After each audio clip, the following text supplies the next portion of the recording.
Good afternoon, everyone. Welcome to another episode of the Get to Know Her show. I am your host, Monica Graves. And as always, we are broadcasting live from the Glam Jewels studio.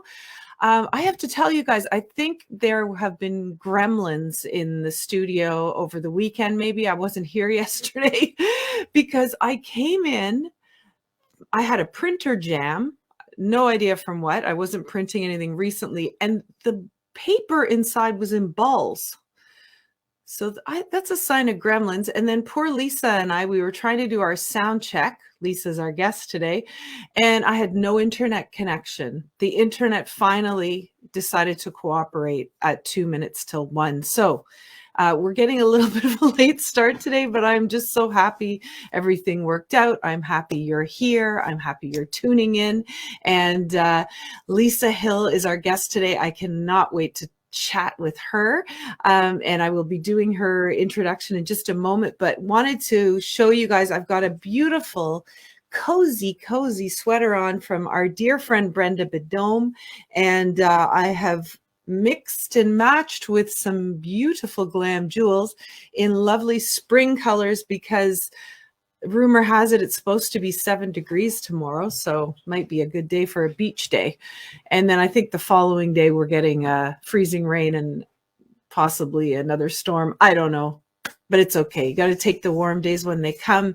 Soon March will be here, and it's crazy. It's moving along. I hope you had a wonderful Valentine's Day and that it was full of love and wonderful things. Speaking of wonderful, I can't wait to talk to Lissa today. I'm so excited. Lissa Hill is a leather clothing designer. Her company, Lissa Hill Leathers, was born of her passion for leather, fashion, music, and motorcycles. Interestingly enough, Lissa did not start out in leather. She was a bridal and evening gown designer for 16 years under her own label, The Elusive Butterfly. She worked for Linda Lundstrom in her design room and was a designer for Heslop Headwear as a milliner. A big part of Lissa's business today is motorcycle vests for her exclusive clientele. Lissa says much like the importance of a wedding gown is to a bride, this holds true for bikers and their vests. I'm so excited to chat with Lissa about her exciting road as an entrepreneur, as well as bikers, brides, and our mutual love for rock and roll. Let's bring Lissa on. Here she is. Lissa. Hey, Monica, how are you? Good. How are you? I'm so happy to see you. And I'm so happy everything's worked out, in terms of the internet working for us.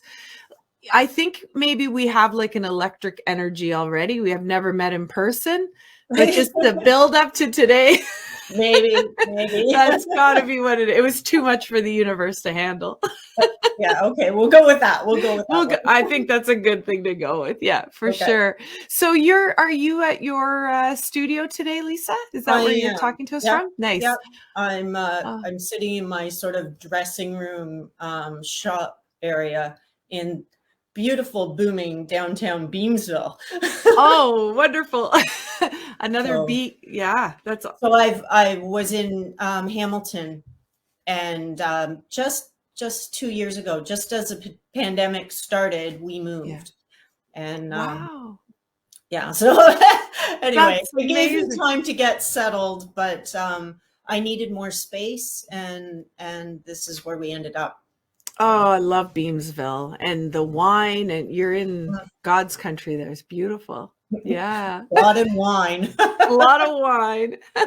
So I just wanted to let you know, our friend Nancy McMillan just commented that electric is an understatement. So there you go. Okay. People know we're electric. So Lissa, I have to ask you, my first question to my guests is always, what did little Lissa want to be when she grew up? I think I probably wanted to be a stylist for Barbie.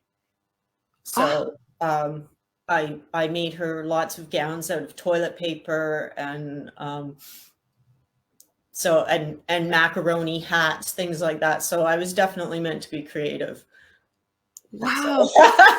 That is fascinating. Do you actually have photos of those No. days when you were doing that? Oh my gosh. That was before cameras, Monica.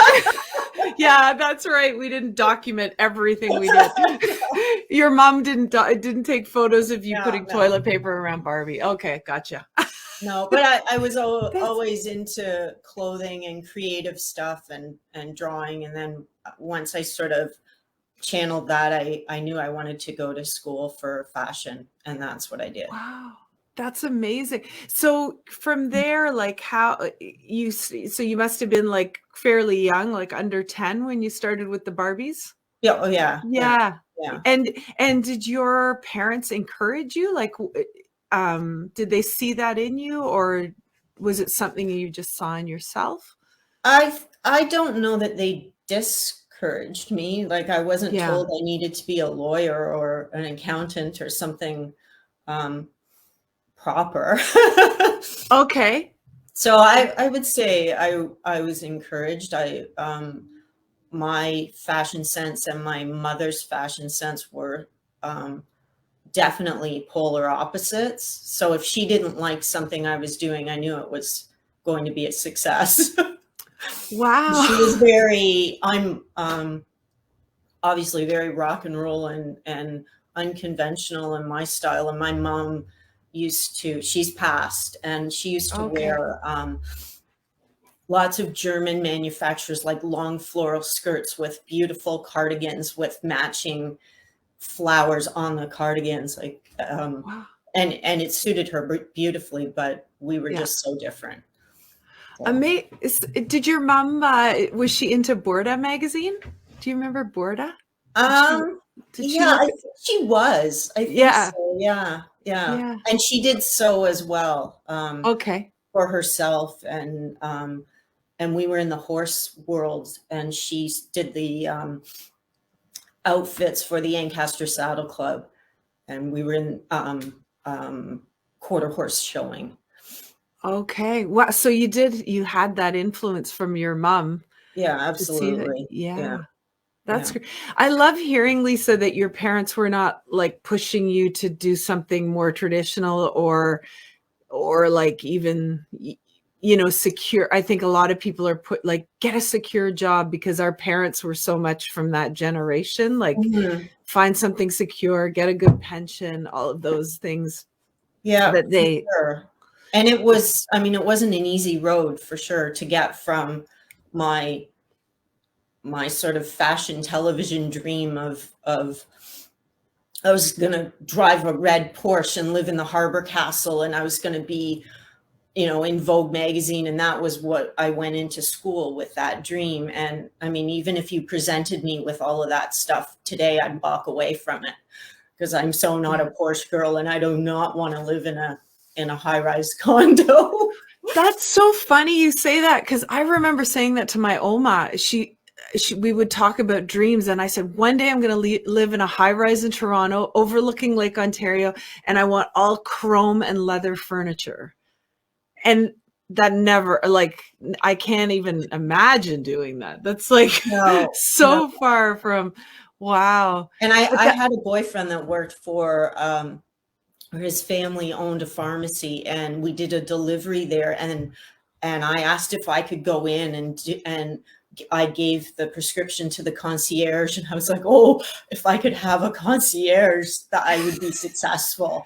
Yeah. And but as I got into the fashion world and the fashion industry, I realized I just wasn't of that. I wasn't that.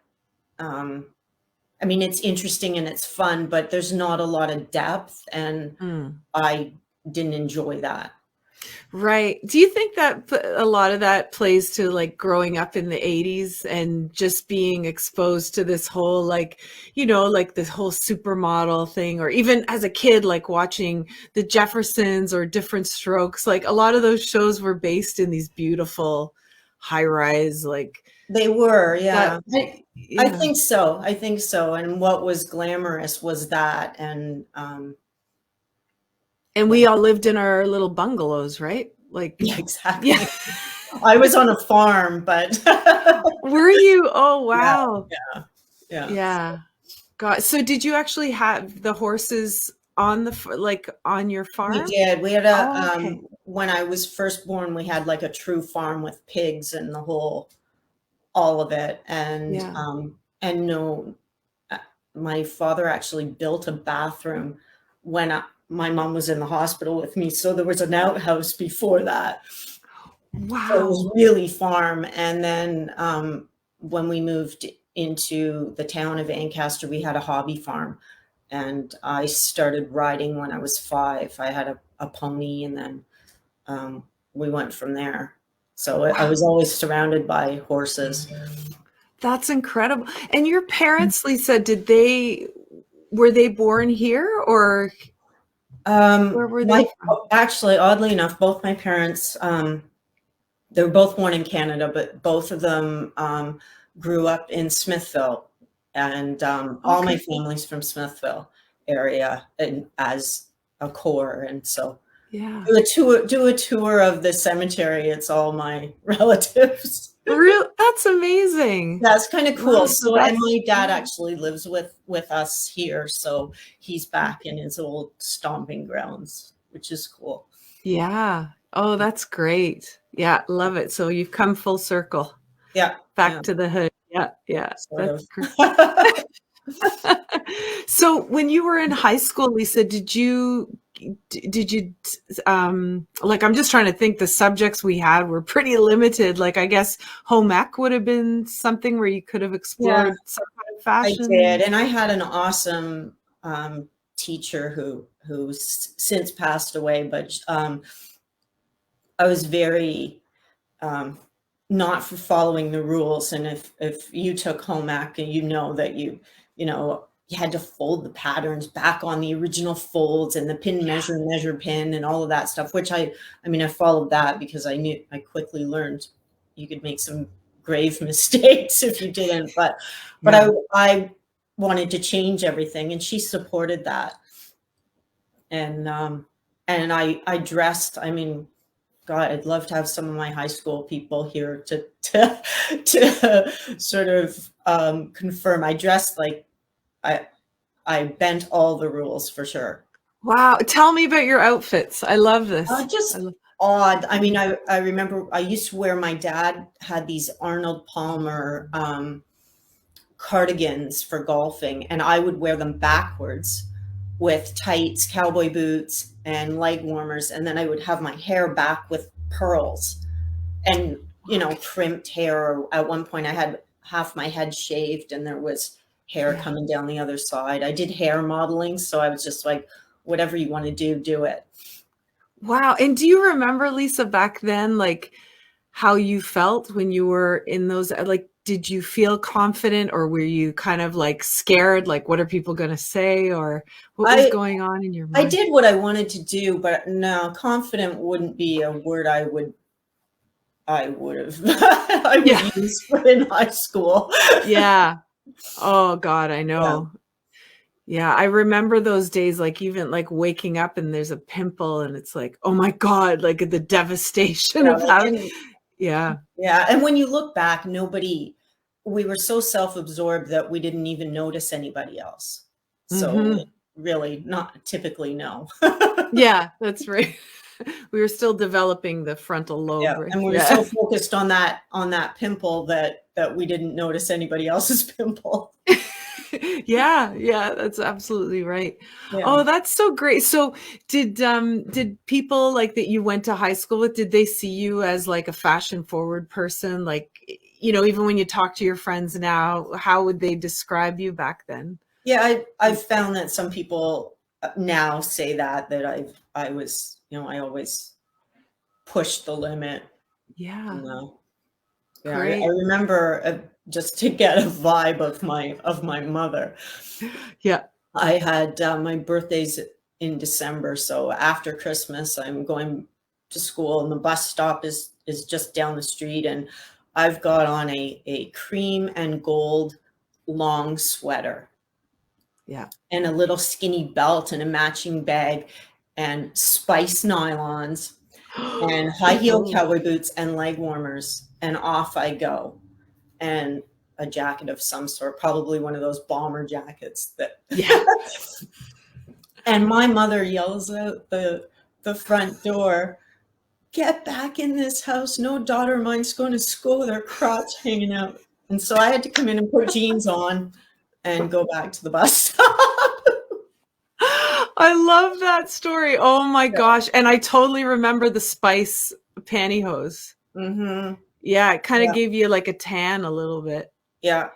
Yeah. It's so funny, like when you look back now on the shows we watch, I don't know if you noticed, but even Three's Company, like they wear pantyhose. I know. If they're like underneath, if they're showing themselves in like a yoga outfit or something, there's always pantyhose under. Yeah. Yeah.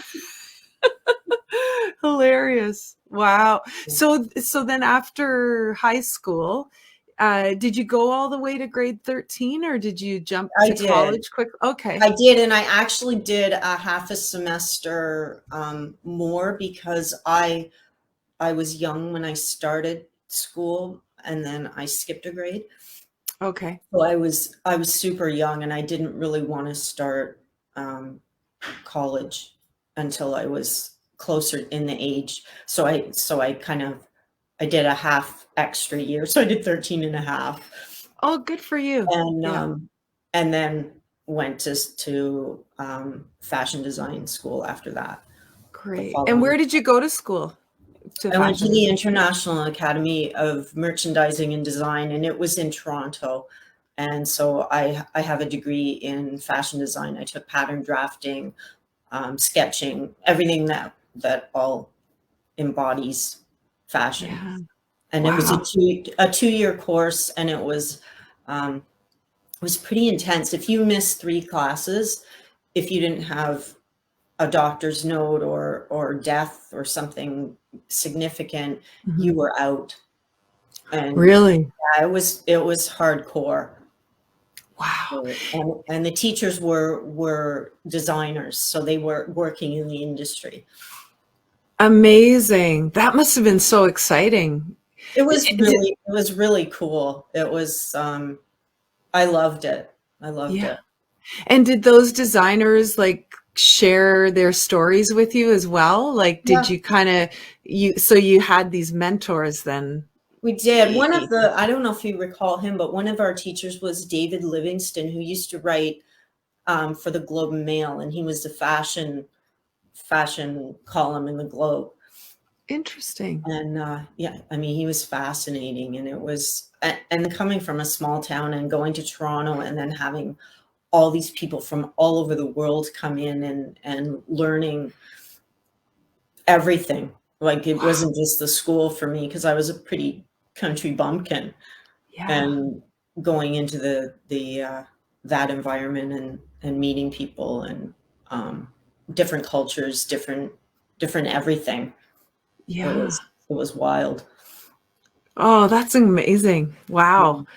Yeah. Did you sort of have one teacher that became somewhat of a mentor for you, or was there anybody in particular where it really resonated? Or not really. No, I think it was more moments or topics from different instructors or teachers that stuck with me. Yeah. That's so great, Lissa. So bridal, how did that happen? Was that your first leap into fashion? Was bridal? It was. I mean, once I finished school, I started working for a couture designer named Lee Buchanan, who did a lot of bridal evening wear, that kind of stuff. Like part of my job was like making handmade roses that would go on gowns, that kind of thing. Okay. And I really, really enjoyed that. And so I kind of was leaning towards that. And then I left her and worked briefly with Linda Lundstrom. And then I moved on to, I came back and started my business.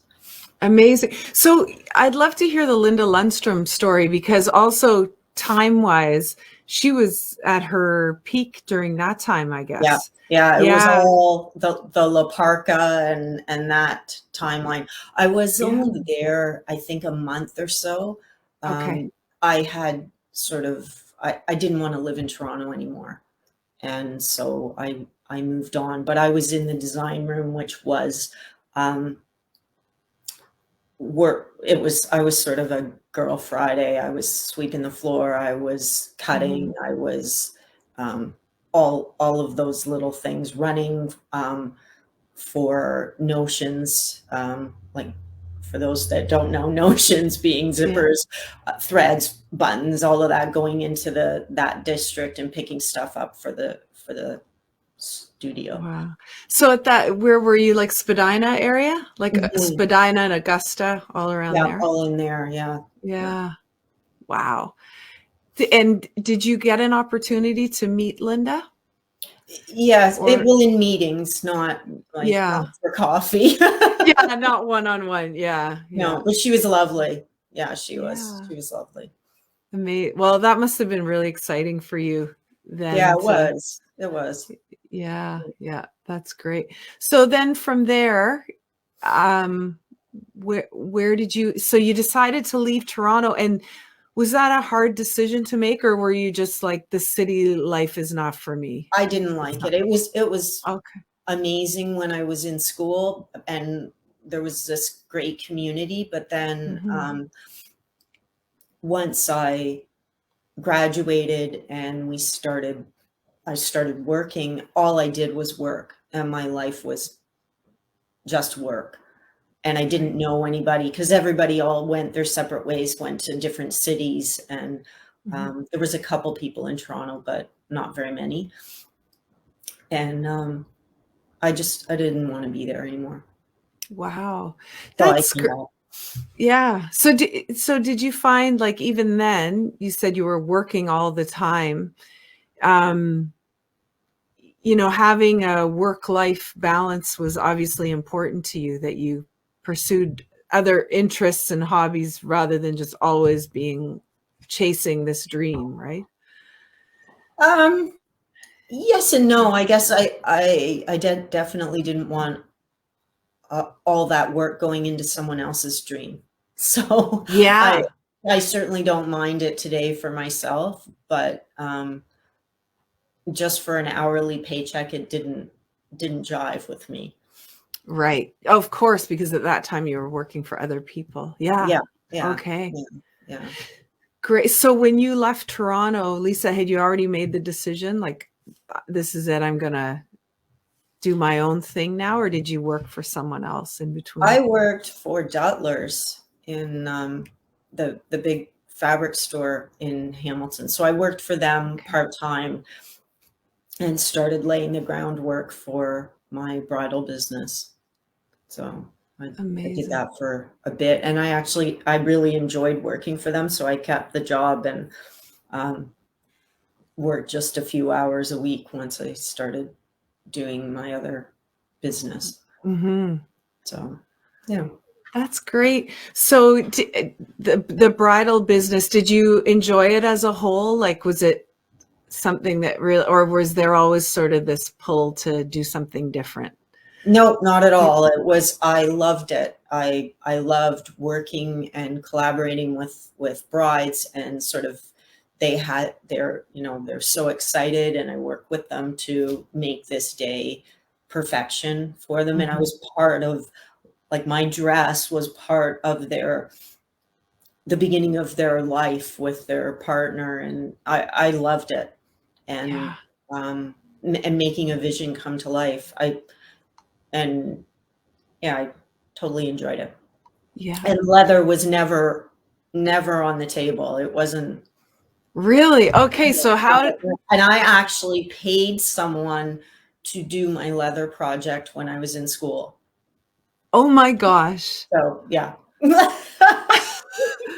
Oh my goodness. Okay. So now we really have to hear, like, how did the leather thing even happen?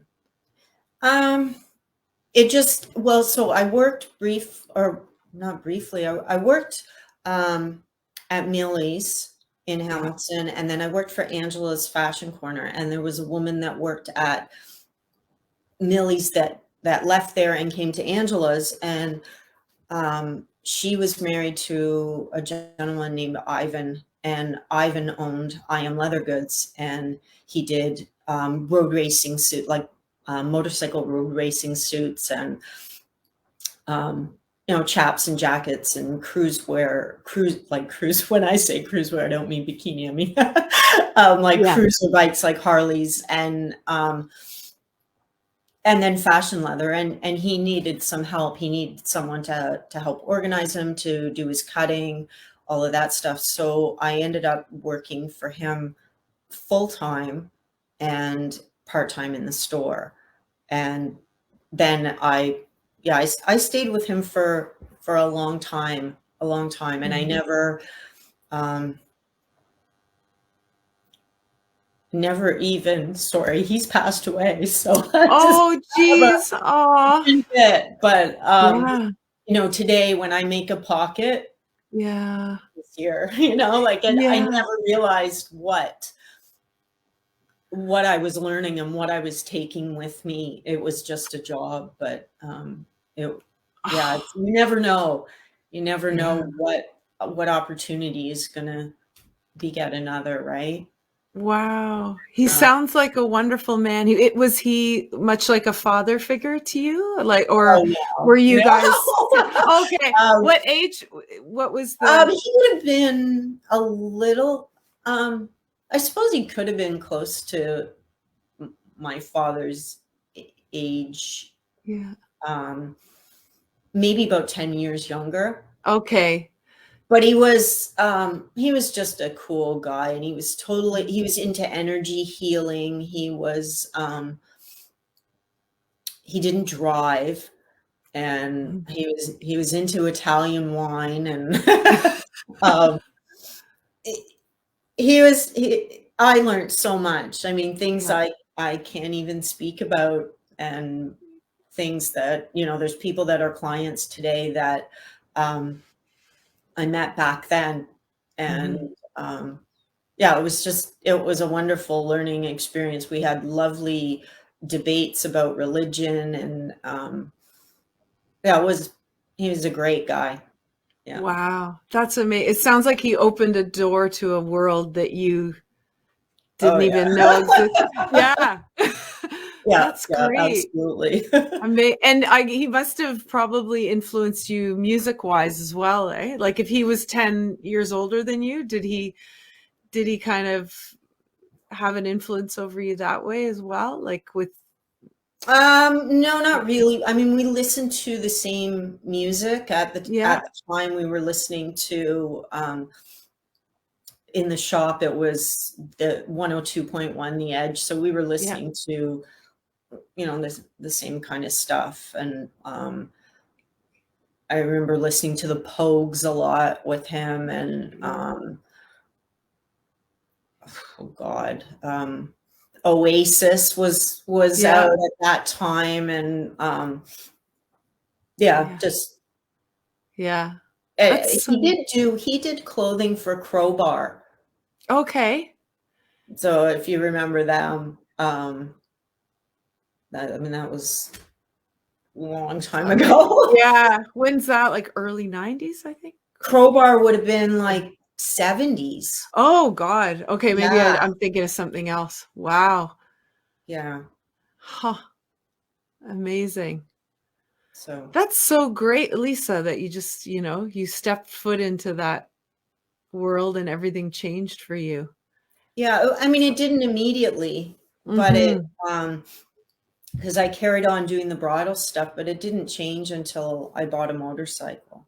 And then, and then it just sort of, I was doing leather work and the bridal. And at one point, I guess about 12 years ago, I had to make a decision between the two. And here we are.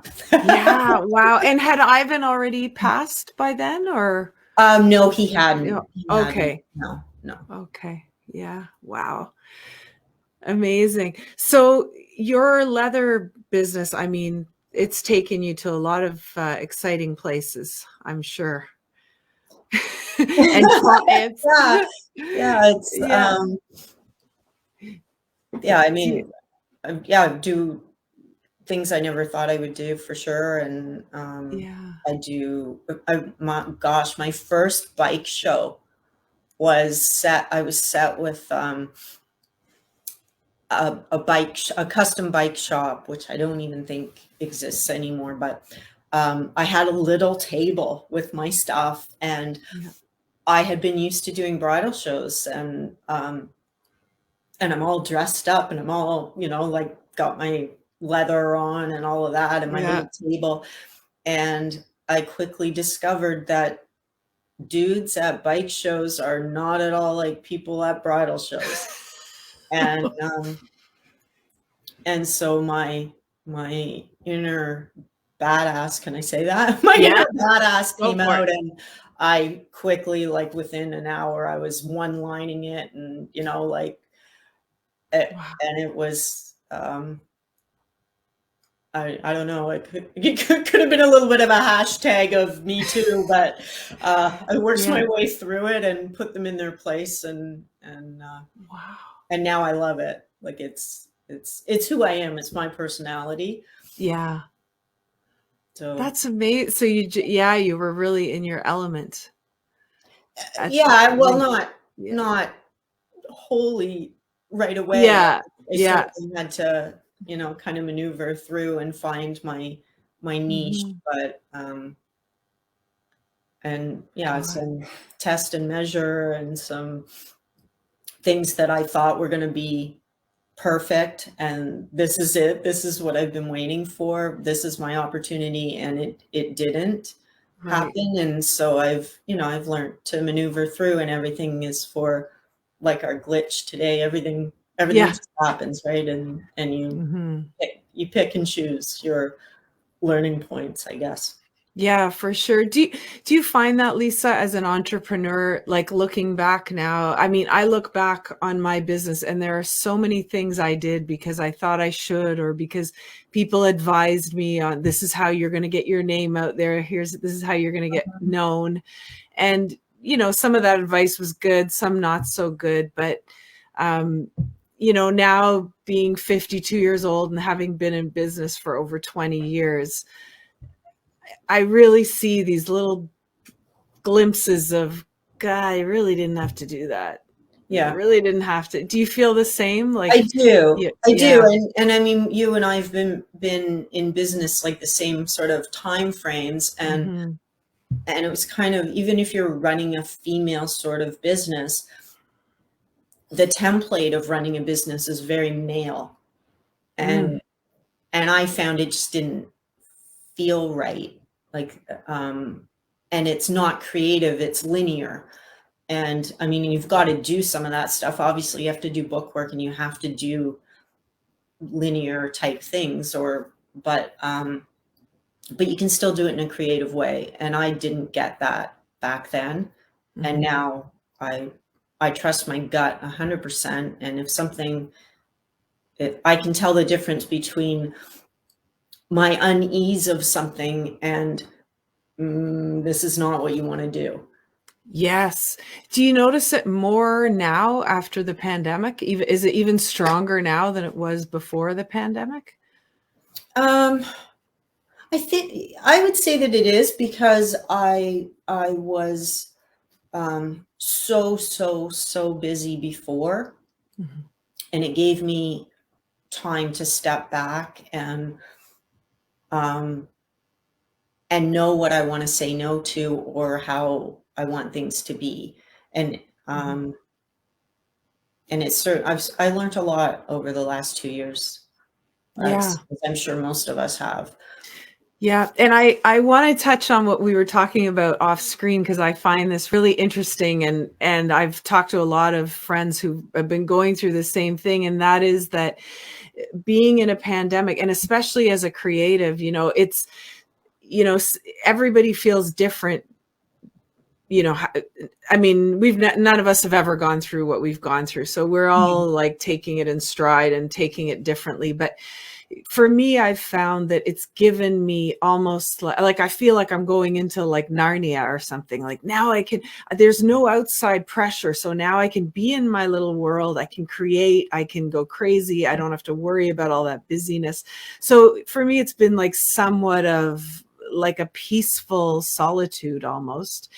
And what we were talking about off screen was like, coming back out into the world, like even you and I doing this interview today, like you haven't done an interview like this.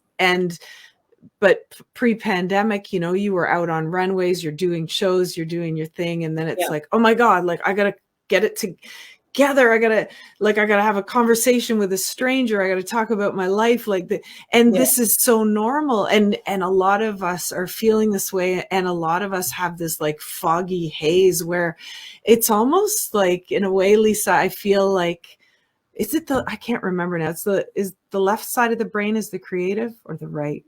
I always get them mixed up, but that creative side of the brain, it's like so pumped up. Like I feel like that is excelling. And then the other side where it's like, okay, have a conversation, grab your vocabulary, blah, blah, blah. Like, I feel like, I got nothing almost. Yeah, I agree with you. And like when it started, I mean, it was surreal, but I was also like, I've been training my whole life for this. I'm going to be awesome. And I was. In the beginning, I was like, whatever.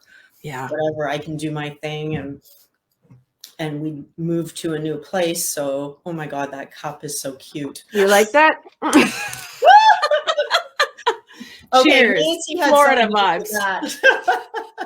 You know what? I actually got it from an Instagram company I follow. It's a vintage cup.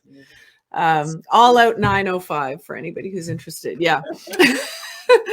But yeah, I found that I was okay in the beginning, and then now reaching out to people, socializing, networking is not as easy because it's not natural for me. Right.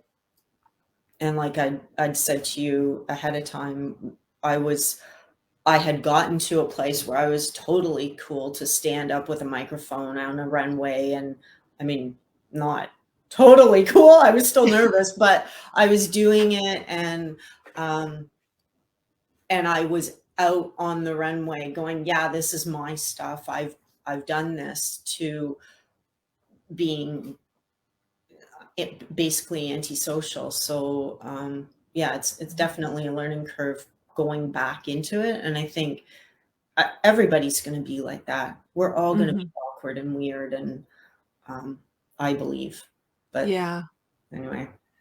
Yeah, I think so too. It's such a crazy time. Actually, so Denise Watson, I think you know her, Forward Auckland. Yeah. She's asking if you will be doing any events. What events do you enjoy doing? That's what she's asking. Yeah, sorry. What events Denise do you knows. Okay.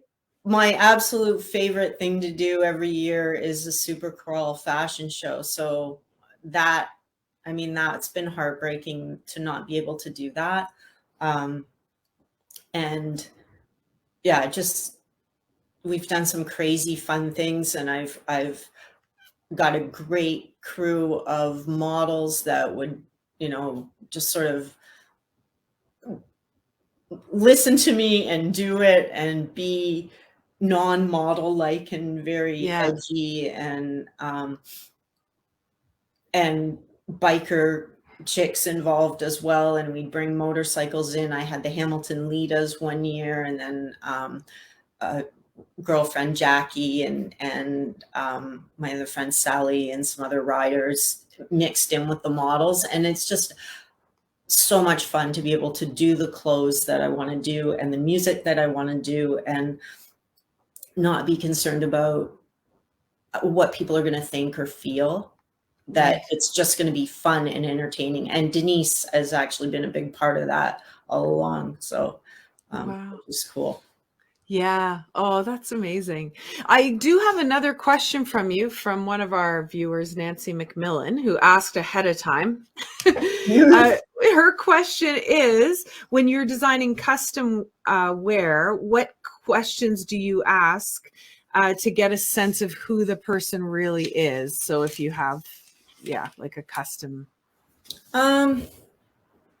I wouldn't say that it's a specific set of questions, but ideally I like to meet the person in person, but that doesn't always happen now because I do work with people in other countries and other provinces. But I like to talk to them or FaceTime with them, and just get a feel for what they want the garment for, whether it's riding, whether it's fashion. My own input into it is that I want this to be for a forever piece in their wardrobe or building on their wardrobe pieces.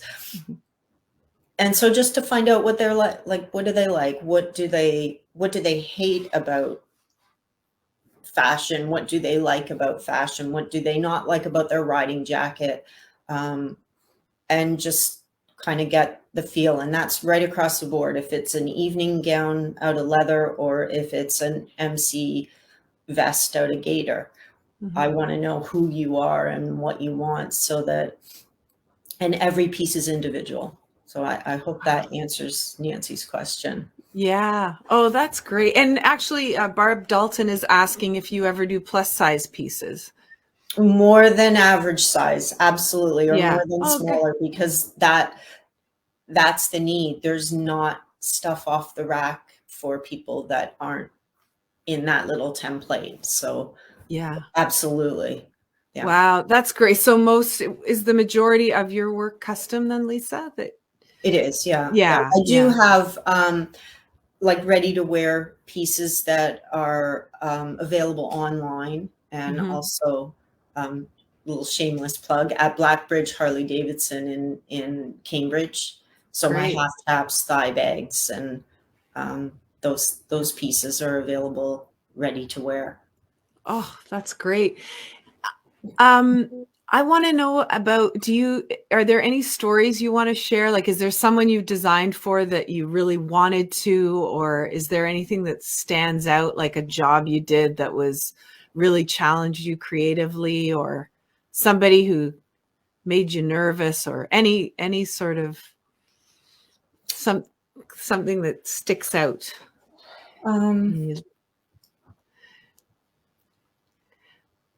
I know Nancy McMillan can be a tough customer. She might have. I don't know that. I mean, I've had some pretty cool people that I've done stuff for. Yeah. Celebrities or non-celebrities. And there's some people that I enjoy the vibe of working with. I've got one regular client, Lou, who's he's just the coolest, and we've made some pretty awesome leather pants for him, a couple pair, and I really enjoy working with him because we get each other, and back to Nancy's question, it took some time, but like when you see someone that's wearing clothing that is sort of them and not here's the pants and here's the person, it's like one vibe, and it's so that really stands out to me. And then there's some mistakes that stood out of having someone tell me this is the way that it should be done when I knew the technique, Right. but I was timid and young and new, and I ended up that I was right. So Yeah. And how did that end up for the client? Were they happy with the result because you did what they were asked? happy with the result, but they weren't happy that I charged them to rectify the problem, because they were adamant that they were right. And this was like it was a cotton dress, and it was way back. Yeah. and Wow. things weren't working. And I remember her saying, "Oh, well, that's why that seam was there in the other one I saw." Mm.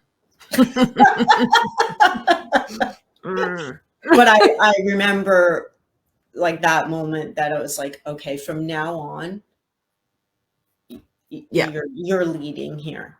Yeah. Good for you. So, but that Wow. was a That's amazing. long, long, long time ago. Yeah. Now, are you able to mention some of the celebrities you've done work for, or is that top secret? Um,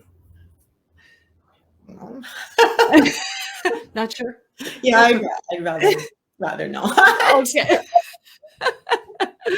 That's okay. So Lissa, if somebody wants to work with you and have a custom piece made, how do they do that? Do they contact you through your website, or Through are my you? website, through Instagram, they can call, they can email. I mean, all Mhm. my contact is on my website. Yeah. Um, and however they're comfortable, but usually I'll work them around to end up having a voice call because I like that. I like to talk to Yeah. people. And when you talk to them, do you get like a real feel? Like it's almost like you can't describe it. You just have the feeling, or you're like, okay, I see this. Like I see, I have a vision for this person. I can see Yeah. how they can look different than anybody else. Yeah, and Yeah. that's kind of how it happens, and and I like to have that conversation, whether it's phone or in person, because I can really get the vibe. and Yeah. and there's nothing better than someone getting excited about what they're doing. I actually just talking to a regular client this morning and emailing or texting back and forth with leather samples, and then he's having a helmet done, and it all just sort of came together, and now it's like we're both super excited about how this is going to take shape. Yeah. And You know what? I love hearing this. This gets me so excited because there are so many people where, let's say something comes easily to you, right? People will discount it. It's like, well, they'll think, well, whatever, it comes easily. It's almost like they brush it off like anybody could do it. But the thing is that anybody cannot do it. And when I hear you describing how you work with your clients and how they end up with something that is so unique that they're not going to look like everybody else. And it kind of goes full circle back to you in high school, wearing those unusual outfits and the hairstyle and the pearls and everything, because you were doing this self-expression yourself, whereas others may have been just following along with what everybody else is doing. But you're a designer, a born designer, going back to the Barbies with the toilet paper, right? Like that yeah. was already in you. And now you're giving this gift to other people. And thank goodness you didn't discount that feeling of knowing how to create for others as something that, well, anybody can do that. And so, I'm just thinking, like, to any entrepreneurs who are listening to this, it's so important to know that those things that happen that feel like they come easily, those are gifts, and you have to work them, and you got to keep massaging them and creating something beautiful out of them, because look at your business now. It's incredible. I mean, just from hearing about you being at school and paying someone to do your leather I project, and know. now here you are, and you've done runways, and you've worked with celebrities, and you've got a great clientele, and you've got your own studio in Beamsville. I mean, it's so inspiring because it can be done, and we don't have to sit at a desk job for the rest of our lives. We can make something out of our own creativity. The other thing, Lissa, I love, love, love that you brought up was the about business in general being very masculine, and it's true. A friend said to me the other day, and she's in the finance industry, she said, the great thing about you is that your creative mind is your best investment. You can just keep creating new things to build your wealth. And I was like, huh? But I never even, it was just like this spark. It's like, right, we really are unlimited. And we really need to make sure that we don't put limitations on ourselves. And I don't know if you feel this way, Lisa, but maybe now, like going back out into the world, it can feel somewhat intimidating because we don't want outside influences to take us away from this gift we have, right? Yeah, I agree, but I think it's also, it's not, we're all creative, right? And whether you're building something from, a real estate business and how you promote yourself, to building kitchens, to, the like jewelry that you do or what I do, it's all creative. And the people that have gotten through these last 2 years with pivoting, the worst word ever. I know. Removing a couch. But the people that have done that have used their creativity in how they're selling their product, how they're getting their food to us. Yes. However they're doing it. And it's my hope that no one will lose that we've had some time to breathe, and that everything will be different. It won't be this cookie cutter template of how you go about things. At the end of the day, as long as your bills are paid, as long as you're doing all of those linear things that have to be done, how you do it, who cares? And I know that if I today went into a large leather manufacturer and said, I want a job, I wouldn't have the skills that they need. Like I don't do CAD, like computer assisted design. I don't do all of that. I'm sure I could learn it, but I can still speak to you, measure you, and make you something. And I know all of those things. I just do it differently. And I think that we all need to look at that just because you do something differently doesn't mean that it's flipping wrong. Amen, sister. I love that. So true. Yeah. So true.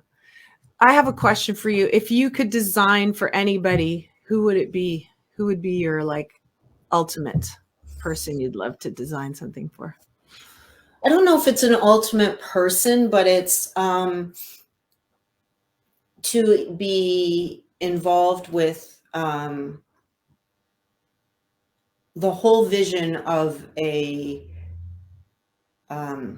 musical artist or musician, or I would pick lots of badass people, but that to design the clothing for the tour, for the, again, at my age, right, the album cover, the whole vibe of it. Like if you've ever seen Alice Cooper in concert, it's all interconnected. The album, the clothing, the Judas Priest, all of that stuff. So something that is the album, the tour, the everything, and bringing it all together. I love that. So yeah. Okay. It's out there. I was going to say, we talked about music when we first chatted, and I kept thinking about that Lee Aaron concert that we were talking about. Yes. And I remember that there was these bars down at the back, like freestanding all along. And there was like a whole Roadhouse moment that night. And there was a fight broke out. My friend picked me up and put me on the bar. And there was like bottles smashing and everything. And Lee Aaron still carried on. And it was like totally Roadhouse. So it was awesome. So thanks for bringing that memory back up. That's great. Well, maybe that's the next step. I need to introduce you to Lee Aaron. Yeah. Because she's touring again. I know they did a couple of dates in between COVID, but she'll be on the road, and I know she wants to get back to Europe and everything. So hey, that could be. I wouldn't even know if I could speak to her. I'd be like, the metal queen. Oh God, yeah. No, she's great, and I interviewed her. She was so easygoing, and she's one of us. She's just a great Canadian gal. So yeah. Yeah, it'd be fun I could totally see you guys hitting it off. Like, yeah. Oh, this is so great. Lisa, I love talking to you. This is so great. And you've got lots of, I'm going to just read a few comments to you here. Denise also says, I hear you're in some stores as well. Which one? Is there a store in particular? Oh, it's Blackbridge Harley Davidson. Okay. And that's my motorcycle. Half chaps and thigh bags are in their shop. Okay, perfect. And then Nancy's asking, Lisa, what is it, that piece that you make to extend the life of a vest as the owner grows? It's called a fat strap. But it's actually, the intention is that you zip it in. It's like a zipper on either side that goes into the zipper, and it's to go over a coat. It's not necessarily for them, but they do tend to use it for expanding. Which happens. Okay, that's cool. And okay, so Denise is saying Kid Rock. She wants to see you do leather for Kid Rock. And Barb Dalton is saying Ian Thornley. And Nancy wants to know, did you really make a leather ball gown? I did. I've done a leather wedding gown. A couple leather wedding gowns. Yeah. Nice. Yeah. Yeah. God, that's amazing. So can people come and see you in person now if they are local, or are you closed right now with no, I'm not closed. No. Okay. No. Okay. Oh, but I am by appointment. Yeah, of course. But I have regular retail hours, but it's by appointment. Okay, perfect. Lisa, you're amazing. Well, thank you. Thanks. It was so much fun, and you're dead on. It was just like sitting and chatting. Yeah, see, we can do this all the time. We could start our own show now. You're like a pro, yeah. I was the one who started out with technical difficulties and all, and you were just like, there was no problem. So that's great. So I'm going to slip you back into the virtual green room if you want to wait there for me, and I'll just sign off here. But thank you so much for your time and all of your hard work, and for sticking with your dream, because man, what you've created is amazing.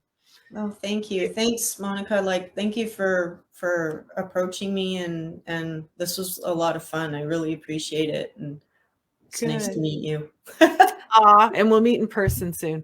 Yeah. Cool. Okay. Bye.